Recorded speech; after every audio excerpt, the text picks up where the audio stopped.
Doing some reading today, doing some thinking today, doing some asking today, doing some praying today, doing some contemplating today.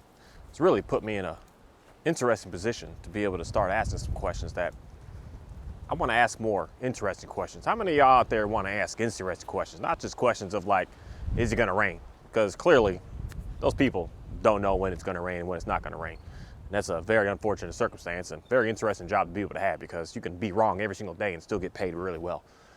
But more interesting questions, not questions of what kind of food should I eat today? What should I wear today? Where should I go today? What should I even do today? What should I make happen today? Just some serious questions that are more on the lines of, I keep reading this Bible and I'm stuck in the beginning again, because the beginning is something that just puts a lot in me to rethink what it is that people have been telling me and ask some of my own questions instead of asking the questions that someone else has been telling me. My name is Mark Anthony Dubose Jr. I was born July 4th, 1986. Today I'm going to talk about the beginning with the whole concept of Adam and Eve and Cain and Abel. And for some reason, it's some questions that I've been asking that have been really hitting me pretty hard, that I just have it in me to just speak it out loud, just to put something out there to get more people thinking and get people thinking on something different that maybe you're not quite asking these questions. And I'd appreciate if you would give me some input on the questions that I'm asking. The question that I'm asking is, there must be two different types of people on this planet.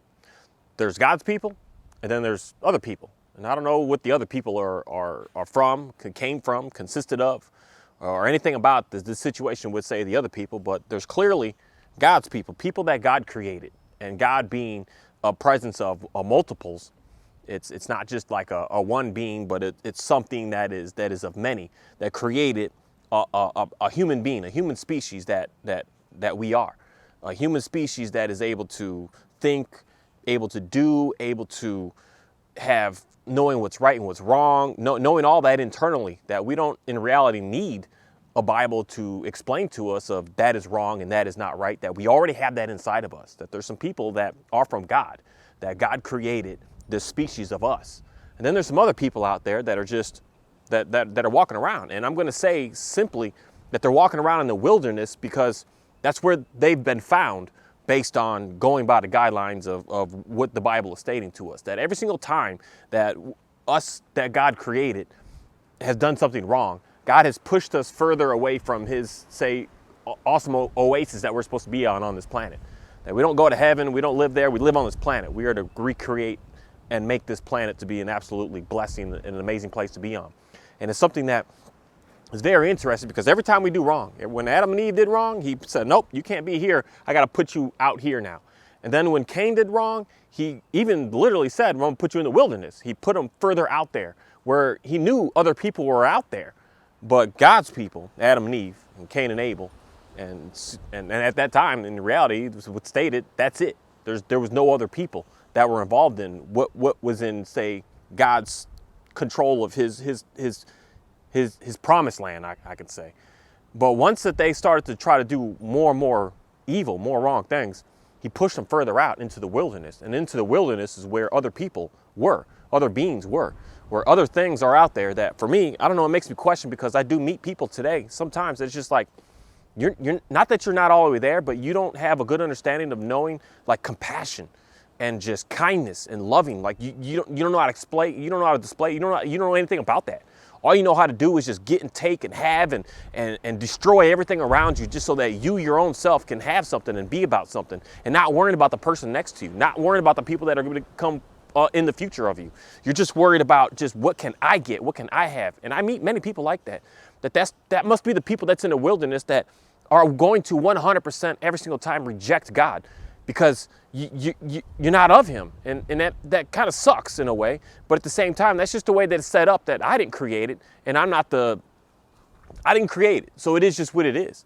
But when I'm reading some things, I'm just seeing this and just having a good understanding of this. That there's some people out here that just weren't created from God, something else, that they're already here, that's whatever else, who knows in reality. And for me, it's just to continue to keep doing more research, which this is like the most exciting story possible to be a part of, because it's not a simple movie that it's like a movie that you're thinking about for 20 years later still. You're like, man, that ending though, but something was going on. And this is how this is, just a lifetime of evolution, of constantly questioning and wondering and putting things out there. But because the main thing is Cain found some women, or a woman, or some women, because he married one woman, to have some more children. And then his children clearly found more women to continue to keep having children. And they just kept going and going and going. And so those clearly were people that were out in the wilderness, people that are out and away from God, away from his, say, special project, his special being, his special thing that he made, his special number one that was able to be able to work and be a part of this land and make it absolutely great, absolutely spectacular. That there's some people that just don't have an understanding. That's the same thing I'm going to say again, that there's some people that just don't have a connection with this world. They don't care to worry about, they're quick to destroy it. They're quick to see a tree and think that's in my way. I just got to burn it down to make my house and make my way. That grass, that beautiful field is in my way. I'm just gonna burn it all. Those animals, they're in my way. I'm just gonna kill them all because they're just a nuisance to me. Every time I see these deer out here, I just kill them all. And there's some people on this planet that just look at all that we have and they just want to destroy it. They don't care about the love behind it, the reasonings behind it, the just compassion behind it. And that's something that is just real interesting to me, that it makes me think a whole lot, because it makes me jump to the head of knowing that when the Bible specifically says that 2/3 just don't get it and the third gets it, that the 2/3 is in the wilderness. They're out there that will completely reject because they don't know, they don't have it inside of them. And even, I hate saying this and using this, but even science has shown us that we have a religious, spiritual gene inside of us. And some of us just don't have that. And if you don't have that, you're going to reject, and you're not going to know. You're not going to get it. You're not going to have a good understanding of why some people are able to do some things, and you are constantly just struggling and living in such chaos all the time and not able to actually get and able to do. But then that's where I start to question more, because that's where I really put it in me of, if 2/3 is like that and there's a third that's on it, it's a third that tries to spread the message to say, hey, you know what? You may not have it in you yet, but God is so amazing and so awesome that he could take you from the wilderness and he could bring you in, that he could bring you closer in. He could give you something. He could do something for you. But you gotta believe, you gotta have faith. You gotta know that that's just what it is, that there's no games behind it. That's just how it is. That's just the way it is. And even though that you don't feel it, see it, understand it right now, there's going to come a time that something's going to come to you that it's just going to say, hey, this is real. This is what it is. Because that's how I see it. That I know that this is real, that this is how I see it. That in reality, there's a day that I just rejected everything. I mean, I went to private schools. I studied this so much for majority of my entire life. And even before those schools, where it was like mandatory even to study the Bible and research it, that my dad was definitely heavy in always questioning this and looking at this and looking at that. And majority of my life, I just rejected it because it was just like, it doesn't fit to me. It doesn't. But then something happened that took me from the wilderness of not knows to be able to bring me inside. It brought me in. It brought me closer. And God started to expose himself to me. And God started to bring himself, which is Jesus, to be able to communicate to me straight up, face to face, human to human, out here on this land. He brought people to me that was able to say some things to me to just get me into the right direction. He brought people to me that did stuff to me that just really had to wake me up to just see what is really going on out here. So it's not something that everyone has, and some people don't say have and aren't the original creation from the Adam and Eve, that there's other people out here.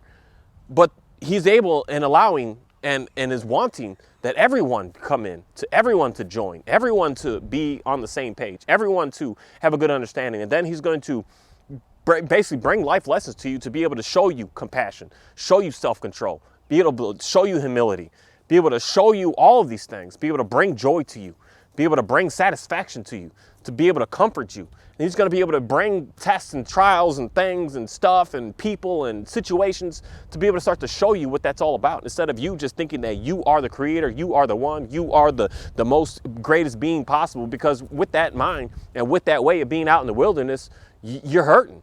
You're hurting every single day. Every single day, you're not sure. Every single day, you're just kind of in this, I don't knows and I don't wants even. And then you're just struggling.